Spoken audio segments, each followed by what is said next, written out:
morning, ladies and gentlemen. As I've introduced myself earlier, I'm Engineer Mchwampaka, the Executive Secretary of the Tanzania Chamber of Mines. In some countries, I'm known as the CEO. I have been requested by the Chamber of Mines of Zimbabwe to make a presentation regarding the artisanal small-scale mining subsector in Tanzania. As we all know, the small-scale mining subsector has been a challenge to most of the countries to formalize and organize them, because the way they operate, most of them they do so outside the framework of the law. So many countries have been struggling to see how best they can bring them into the framework to make sure that they are properly organized and they can also contribute significantly to the economy. So my presentation will be basically fostering the growth of artisanal small-scale mining in Tanzania. What Tanzania has done to bring the small-scale mining subsector to the stage where it is right now, and it's deemed to be one of the sort of advanced and organized artisanal small-scale mining in the African continent. So my presentation will have the following contents: the introduction, the mineral policy of Tanzania on small-scale mining, the legal framework, government efforts that have been taken to promote the artisanal small-scale mining, and the positive results that have resulted from those interventions. I talk a little bit about challenges, and then I will conclude. So in the introduction, I would start by saying that the artisanal small-scale mining in Tanzania is defined as an activity that is characterized by minimal machinery and technology, which its initial capital investment does not exceed $5 million, or its equivalent in Tanzanian shillings. So to us, ASM is a very important subsector because it creates employment, particularly for youth and women in the rural areas. And it is estimated that about 1.5 million people are involved in ASM activities, particularly youth and women along the supply chain. So I will start by saying, what does the mineral policy of Tanzania say about artisanal small-scale mining? The mineral policy of Tanzania was put in place in 2009, and among its objectives, one of them recognizes the artisanal small-scale mining subsector. So the policy statement about ASM states that it will support the promotion and development of small-scale mining so that it increases its contribution to the economy. And some strategies that will be undertaken to achieve that include provision of extension services, transforming ASM into organized and organized mining, facilitating ASM to access markets, geological information, technical and financial services, and ensuring that ASM are conserving the environment. That's what the mineral policy says. So it recognizes very much the development of artisanal small-scale mining. So the objective of the policy have been translated into the law, the Mining Act. So the Mining Act of 2010, which has been revised in 2017 and 2019, it has put special considerations to ASM. First, there are dedicated licenses known as primary mining licenses. Those are exclusive for Tanzanians only, and they're only issued to artisanal small-scale miners. Then it provides for foreign experts to offer technical support, such that somebody having a primary mining license can enter into an agreement with a foreign expert, maybe on blasting operation, maybe on a certain mining method, to have that technical support, but that foreigner is not allowed to own any share in the primary mining license. It's just the technological support. It has also removed the VAT and withholding tax on the minerals sold by artisanal small-scale miners. And then, on the requirement of environmental impact assessment for ASM there is a provision for them to prepare what we call EPP, or Environmental Protection Plan, which is simpler, but it assures that important aspects are taken into place to make sure that environment is conserved. Then I talk about government efforts to promote the small-scale mining subsector. Between 2010 and 2016, the government, through its budget, set aside about $1.5 million to give loans to artisanal small-scale miners. And then through a World Bank project, which was known as Sustainable Management of Mineral Resources Project, or SWMRP, an amount of $3.5 million was also set aside, but that one now was to give grants. Yeah, so a good number of small-scale miners benefited from these two schemes, meaning they loaned the grants, and actually they transformed their mining activities. However, some of them diverted the money and used it into different activities which are not related to mining. So the government decided to suspend the schemes and to look into a better way of assisting these small-scale miners, possibly by setting up loan-come-hire purchasing program for the equipment instead of the cash. Another effort by the government, it created a specific section in the Minerals Division under an assistant commissioner, which is dedicated for assisting and transformation of small-scale mining subsector to the country, such that all programs like extension services, market issues and so on are coordinated through that section. And it has also, through the State Mining Corporation, it has established centers of excellence, about 3 of them currently, which are offering support services to small-scale miners. For example, processing of the ore, particularly gold, whereby a miner would bring the ore and it gets processed, they just go with the gold and they pay a very token fee. The centers also offer programs like drilling services, blasting techniques, minerals identification, and such kind of support. Another initiative by the government was to open resident offices throughout the country in every district where mines activities are sort of concentrated, so that these miners get all the necessary support and services through the nearby offices within their district. They don't have to travel all the way to Dar es Salaam or Dodoma for that matter. And the government has now established the mineral marketing and buying centers. That has actually brought a lot of changes into the small-scale mining subsector, because one of the big issues was the market. Most miners say they didn't have a place to sell their minerals at a price whereby they know is sort of a competitive price. So the government decided to establish several buying centers and mineral markets, and from 2017 until now, about 42 well-established mineral markets and 76 buying centers in the country have been established.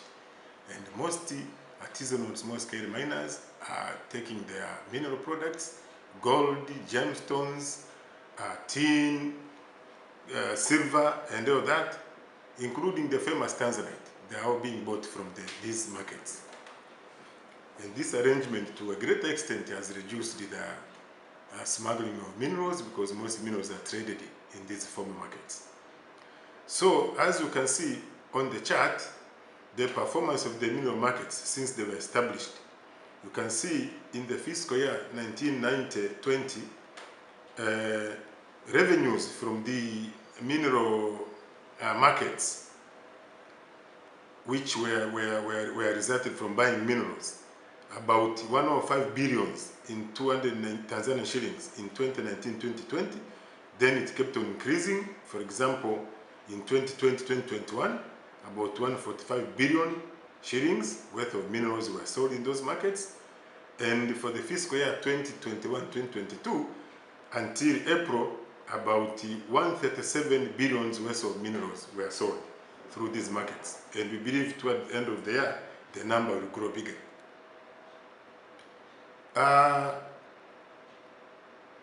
So there are criteria which were used to establish these mineral markets and buying centers. First, the concentration of artisanal and small-scale mining activities.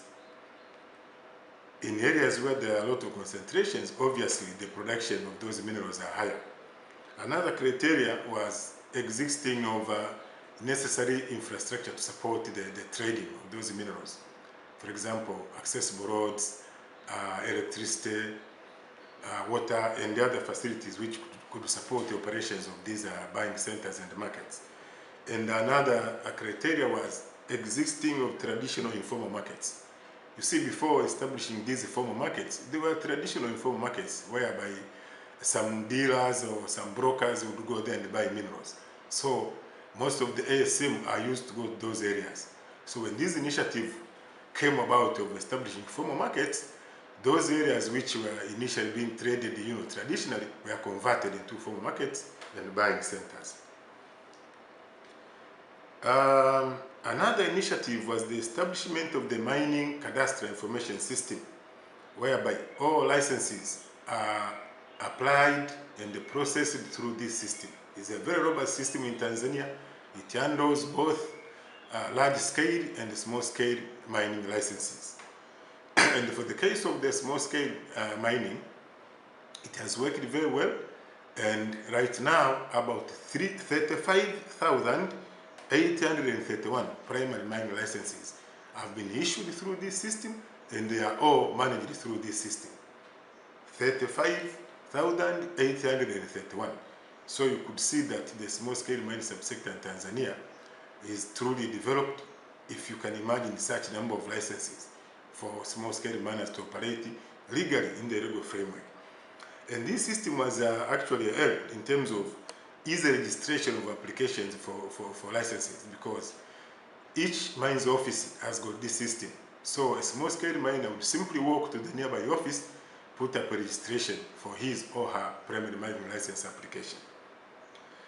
And then it has given them access to potential unlicensed areas, because one would just walk into the office and go through the system with the assistance of the mines officers, look into the system and see which areas are not licensed yet, but are geological potential, so they could put up the application.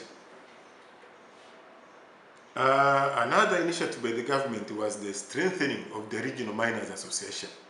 Each region in the country has got a regional miners association, which is well established, with the leaders, the chair, the secretary, the treasurer, and so on and so forth. These are the people who are always invited by the government in different meetings, during trainings, and then the people who take back the information to their respective regions, whereby small-scale miners now can access information and get organized. If there is any assistance from the government, they can easily do it through these regional miners associations. So the aspect of easy sharing of the information and easy access to government directives has been possible through these established regional miners associations. So some of the notable positive results which have resulted from the government efforts that I've mentioned, including more ASM being formalized. As we have seen, issuing 35,000 plus licenses is not easy, as you all would agree with me, the way the small-scale miners operate. But we have managed to formalize them, have their licenses registered, and the operations are actually properly regulated, and always the zonal and the regional mines officers do visit them to give them necessary technical support that they may require.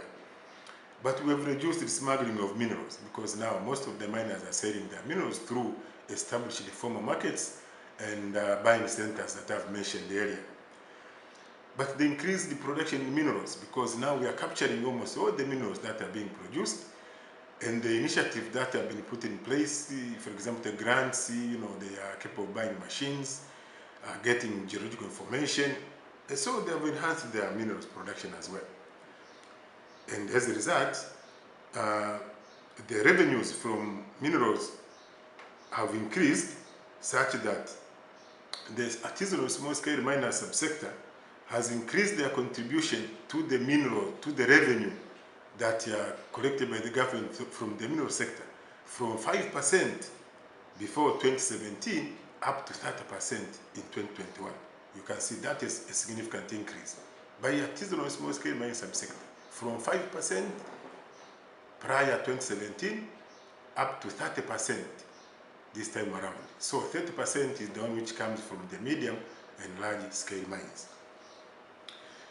And now, consequent to that, there is an increased GDP contribution by the mineral sector as a whole from 4% in 2015 to 7.3% in 2021. And we believe the GDP contribution will go higher to meet the government target of 10% by 2025. So the graph I'm displaying now is showing the mining sector contribution in GDP. As you can see, in 2015 it was 4%, 2016 it was 4.8, 2017 4.8, 2018 5.10, 2019 5.2, and 2020 6.7, and now 2021 it has reached 7.3%. That is a significant contribution from the mineral sector. However, despite all these initiatives and the positive things I've shown, small-scale mining all over the world is always beset with several challenges. I'll mention just a few. The challenges that we are facing in Tanzania include environmental degradation. As we all know, small-scale mining in the artisanal miners, particularly for gold, they use cyanide. They use mercury in recovering gold, most of them. Though now some of them have migrated to cyanide, but a good number of them are still using mercury. And now in using mercury, most of them, they don't take due care of using mercury. They don't use retorts to make sure that the mercury vapor is contained. Instead, they evaporate mercury in open pans and pans and other necessary equipment, so that when they evaporate, the mercury vapor goes into the atmosphere and eventually it lands into the environment. And also from the health point of view, the miners do inhale mercury vapor, which is very, very dangerous, and a good number of them do suffer from Minamata diseases. Even those who are using cyanide, most of them are not capable of handling it properly. So it may escape to go into the environment, which is very, very dangerous. As you know, cyanide is very poisonous. So if not properly handled, it could result into poisoning and killing living organisms. But the issue of deforestation, most of them, they do cut down trees, especially in mining rush areas. So they make the forests depleted and the ground becomes bare. Though the government, through the mines offices, are coming up with interventions to educate them, to encourage them to plant trees, and not to cut trees unnecessarily, particularly in areas whereby they're not supposed to cut trees. They are also trying to give them alternative, for example, mostly in supporting their mines. They are now being, encouraged to use some metallic frames to support their mines instead of logs and timbers, so that they save forests. And we are also trying to see, through the National Environmental Management Council, there is a project which is funded by the Global Environmental Facility to look into the possibility of using alternative technologies instead of mercury in gold recovery in order to save the environment. But as we all know, the small-scale miners also use rudimental tools in their mining operations. So they dig holes, pits haphazardly, and sometimes they abandon them without actually rehabilitating them. So those are some of the challenges that we meet from these artisanal small-scale mining operations, but also some instances of smuggling.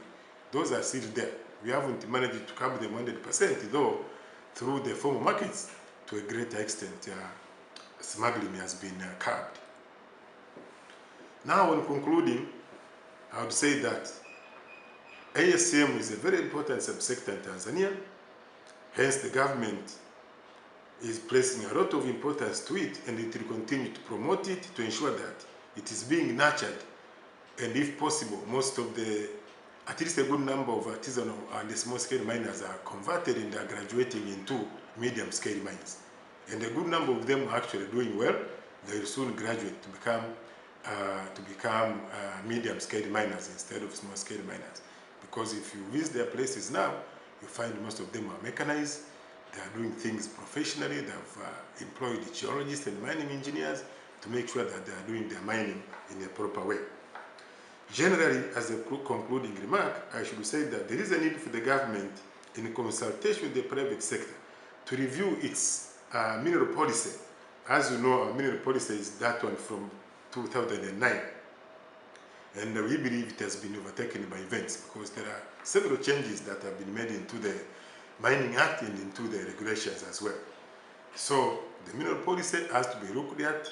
The Mining Act of Cap 123 and its regulations have to look at as well, to remove all those issues that have proved to be hindrances to the growth of the mineral sector, so as the mineral sector in Tanzania as a whole, both large and small-scale mining, can strive, can prosper, and can contribute even more significantly to the national economy.